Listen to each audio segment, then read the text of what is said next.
दोस्तों, अगर आप कोई सर्विस का बिज़नेस करते हैं, किसी सर्विस को सेल करते हैं, तो आपके लिए इस चीज़ को समझना बहुत ज़रूरी है कि अच्छे सर्विस प्रोवाइडर कैसे बनना है, कस्टमर को अपनी सर्विस से सेटिस्फाई कैसे करना है। इस बारे में हम इस वीडियो में बात करने वाले हैं। अगर आप कोई सर्विस सेल करते हैं, जैसे आप कोई डिजिटल मार्केटिंग सर्विस सेल करते हैं या फिर किसी सॉफ्टवेयर की सर्विस सेल करते हैं, तो आपका बिज़नेस का फ्यूचर इस बात पर बहुत डिपेंड करता है कि आप कस्टमर को सर्विस कैसी देते हैं। आपने सेल तो कर ली, लेकिन उसके बाद आपको कस्टमर को सर्विस देनी है, उससे रेफरेंशियल सेल लेनी है, उससे और भी कस्टमर लेने हैं। अगर आप अपने कस्टमर को अच्छी सर्विस नहीं दे पाते हैं, तो वो आपको आगे रेफरेंस नहीं देगा, आपको आगे सेल नहीं मिलेगी।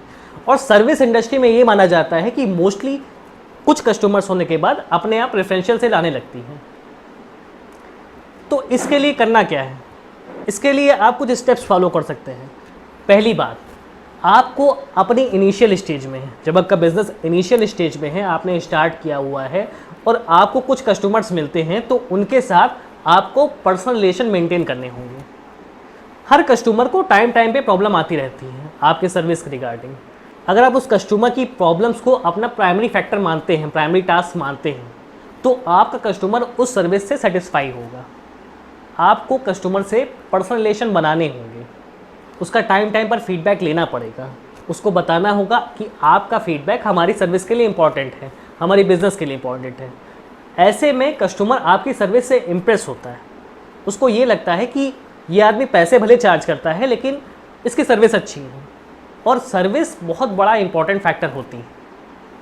जब आप सर्विस अच्छी देते हैं सामने वाले को, तो अपनी इंडस्ट्री में वो आप ही का नाम रिकमेंड करेगा उस सर्विस के लिए। ऐसे में उसके थ्रू आपको अच्छी सेल मिल सकती है। दूसरी बात, बहुत बार ऐसा होता है कि जब सर्विस प्रोवाइडर इरिटेट हो जाते हैं, जब उनके पास बहुत फ़ोन कॉल्स आने लगते हैं, तो वो कस्टमर्स की कॉल अटेंड करना बंद कर देते हैं। कभी फ़ोन स्विच ऑफ कर देते हैं या फिर कभी फ़ोन उठाते ही नहीं। ये बहुत गलत बात है। एक कस्टमर जब आपको कॉल कर रहा होता है, तब वो अपनी इच्छा से कॉल नहीं कर रहा होता है, एक्चुअली उसको कोई प्रॉब्लम्स आ रही होती। तो इस चीज़ को समझना चाहिए। अगर आप एक सर्विस प्रोवाइडर हैं, तो आपको उसकी कॉल अटेंड करनी चाहिए। भले ही आप उस टाइम उसकी प्रॉब्लम सॉल्व ना कर पाएँ, उसकी ट्रबल शूट ना कर पाएँ, लेकिन आपको उसकी कॉल अटेंड करनी चाहिए और उसको एक प्रॉपर टाइम बताना चाहिए कि आपकी कॉल मैंने सुन ली, नोट कर ली है और मैं इस टाइम में आपको ये सर्विस प्रोवाइड कर दूँगा, आपकी ट्रबल शूट कर दूँगा। अगर आप कॉल अटेंड नहीं करते हैं या फिर फ़ोन नहीं उठाते हैं, तो उसके मन में एक निगेटिव फीडबैक आता है, कस्टमर आपकी सर्विस से तुरंत अनसेटिस्फाइड हो जाएगा। इसकी जगह अगर आप कस्टमर को अपनी बात बताते हैं, उसको एक टाइम देते हैं, उसको बताते हैं कि मैं इस टाइम पे कॉल करके आपकी ट्रबल शूट कर दूंगा, आपके पास आ जाऊंगा, तो उस कस्टमर को एक सेटिस्फैक्शन मिलता है कि हाँ, सामने वाले ने मेरी बात सुन ली, अब इस टाइम तक मेरी बात वो कंप्लीट कर देगा, मेरा काम वो कंप्लीट कर देगा। अगर आप उस टाइम तक नहीं भी कर पाते हैं, तब भी उस कस्टमर को ये बता दीजिए कि इस प्रॉब्लम की वजह से ये काम नहीं हो पाए, थोड़ा सा और डिले हो रहा है, मैं आपका टास्क इस टाइम तक पूरा कर दूंगा। अगर आप टाइम पे उसको फीडबैक देते रहते हैं, उसको उसके टास्क का स्टेटस देते रहते हैं, तो कस्टमर एक अच्छी फीलिंग के साथ काम कर पाता है। उसको ये लगता है कि हाँ, सामने वाले ने मेरी बात सुनी, उसको ये पता होता है कि मेरा काम हो जाएगा, भले ही थोड़ा टाइम लग जाए, लेकिन एक पॉजिटिव फीलिंग आती है कि हाँ, ये सर्विस प्रोवाइडर सही है। इससे आपको लॉन्ग टर्म में फ़ायदा होता है और रेफरेंशियल सेल मिलने के अच्छे चांसेस बनते हैं। एक एग्जांपल लेके चलते हैं।